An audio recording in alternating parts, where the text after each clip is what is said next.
పాత నిబంధనలో దేవుడు 20 సంవత్సరాల లోపు వారిని శపించకుండా వదిలేశాడు. వారు పాపం చేశారో లేదో మనకు తెలియదు, కానీ దేవుడు వారిని వదిలిపెట్టాడు. టీనేజ్ దాటిన వారిని మరణానికి అప్పగించాడు. 20 అనేది మనిషికి చాలా ముఖ్యం.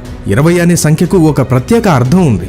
సాధారణంగా ఈ సంఖ్య ఒక పని పూర్తయ్యే వరకు ఎదురు చూడడాన్ని, కష్టపడడాన్ని లేదా ఒక పరీక్షా కాలాన్ని చూపిస్తుంది.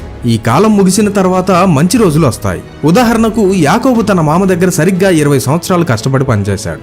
ఆ తర్వాత దేవుని దయ వల్ల గొప్ప ఆస్తితో అక్కడి నుండి బయటపడ్డాడు. అలాగే ఇశ్రాయేలు ప్రజలు యాబీను అనే రాజు చేతిలో 20 ఏళ్లు బాధలు పడ్డారు. ఆ తర్వాత దెబోరా నాయకత్వంలో వాళ్ళు గొప్ప విజయాన్ని సాధించారు. ఇంకో విషయం ఏంటంటే, ఇశ్రాయేలీలలో సైన్యంలో చేరాలన్నా, యుద్ధానికి వెళ్లాలన్నా కనీసం 20 ఏళ్లు ఉండాలి. అంటే 20 సంవత్సరాలు వస్తే ఒక వ్యక్తి పూర్తిగా ఎదిగి బాధ్యతలు తీసుకునే వయసు వచ్చినట్టు లెక్క. బైబిల్లో 20 అనే సంఖ్య కష్టకాలం ముగియడాన్ని, విడుదల కోసం ఎదురు చూడడాన్ని లేదా ఒక వ్యక్తి పెద్దవాడై బాధ్యతలు స్వీకరించడాన్ని తెలియజేస్తుంది.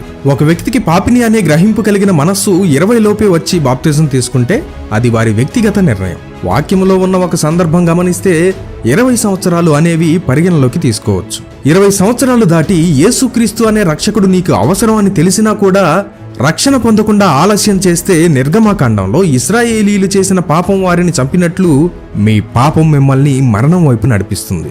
20 సంవత్సరాలు దాటాక బాప్తిస్మం పొందండి అని నేను నా స్వతహాగా నిర్ణయించడం లేదు. కానీ 20 దాటాక అనగా టీనేజ్ దాటిన తర్వాత మనిషికి జ్ఞానం, గ్రహింపు, ఆలోచన శక్తి, ఆ వయస్సు బాప్తిస్మం పొందడానికి అనుకూలమైనది.